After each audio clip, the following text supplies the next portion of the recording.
Basic principles of healthy cooking. It is best to eat food God has given us in its natural state. When cooking, try to maintain the original taste and nutrients of the food. Moreover, make sure the food is tasty, has enough salt, and is digestible. Except on rare occasions, salt should be used moderately. A salt-free diet is possible only if we eat produce straight from nature, raw, but cooked food is very bland and tasteless without salt, hindering the digestion of food, and at times, making the body weak. The food should be carefully chosen and prepared with intelligence and skill. Your home and health. 86. It is a sin to place poorly prepared food on the table, because the matter of eating concerns the well-being of the entire system. The Lord desires His people to appreciate the necessity of having food prepared in such a way that it will not make sour stomachs, and in consequence, sour tempers. Manuscript, 95.1901. Various seasonings.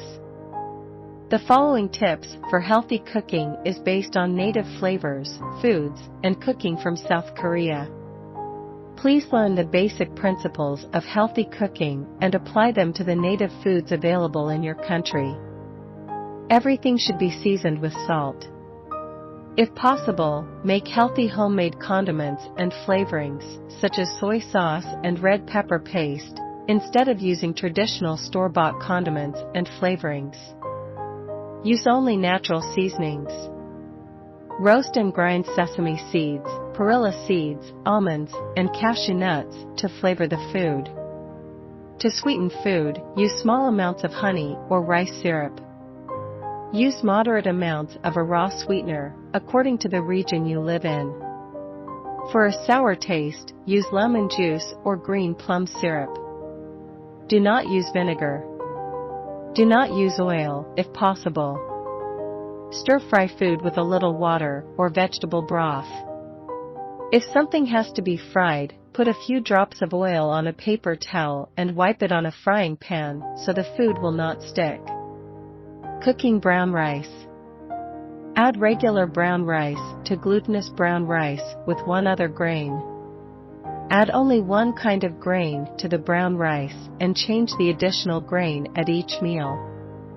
Other grains include wheat, barley, beans, millet, sorghum, corn, red beans, adlay, mung bean, etc. It is good to wash and soak the rice 1 hour before cooking. However, do not leave it soaking in the water for longer than an hour. To cook brown rice, we may use the same method to cook white rice, but when it is done cooking, let it simmer or stand in its own heat in the pot for 10 to 20 minutes longer. Use a pressure cooker or a regular rice cooker. It is better to have a firmer texture rather than a mushy one, so that we can chew the rice more and enjoy its flavor without having to add salty side dishes. When we add sorghum, wheat, corn, and millet to rice, use glutinous rice and add a little salt. Do not add any sugar when making glutinous rice cakes. Use only salt. When sugar is added, it decays the food before being digested, and in turn, causes discomfort in the stomach. Preparation of broth or soup. Making vegetable broth. Add radish, kelp, dried shiitake mushrooms, and water and bring them to a boil.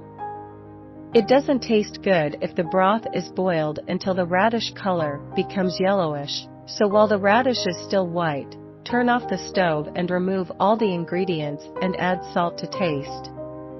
Use the above vegetable broth whenever making these kinds of soups: seaweed soup, noodle broth, rice cake soup, mugwort soup, or taro soup.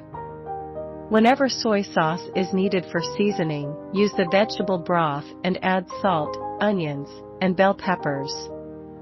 Add roasted seaweed sheets and use natural seasonings to make it tasty. Preparation of fresh vegetables. Wash all vegetables thoroughly in water and shake off excess water before chopping into 2 or 3 pieces per serving. Add salt and natural seasonings and mix well. We can also blend tomatoes and add them to the mixture. It is good to consume vegetables raw, if possible. Try to eat at least one or more raw vegetables per meal, such as cucumbers, carrots, tomatoes, kale, broccoli, paprika, beet, yacon, sweet potatoes, etc. Stir frying. When cooking leafy vegetables, if boiled in water and drained, the nutrients are thrown out with the water and healing properties are lost. Instead, wash the vegetables and then stir-fry them lightly with a little vegetable broth, seasoning them with salt and natural seasonings.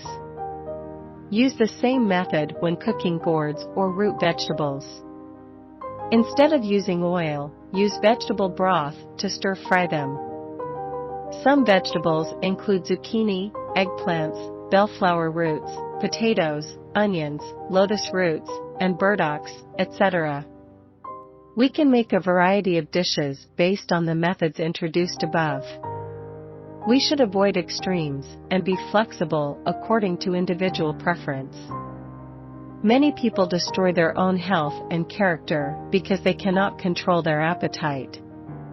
Just as we must study the Bible thoroughly, we must conscientiously study personal health reform. The one who understands the art of properly preparing food, and who uses this knowledge, is worthy of higher commendation than those engaged in any other line of work. This talent should be regarded as equal in value to 10 talents, for its right use has much to do with keeping the human organism in health.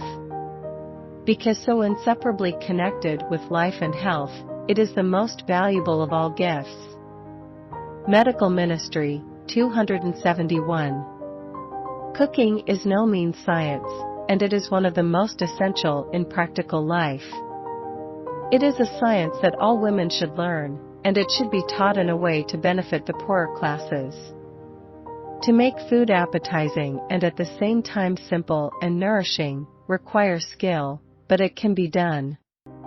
Cooks should know how to prepare simple food in a simple and healthful manner, and so that it will be found more palatable, as well as more wholesome, because of its simplicity.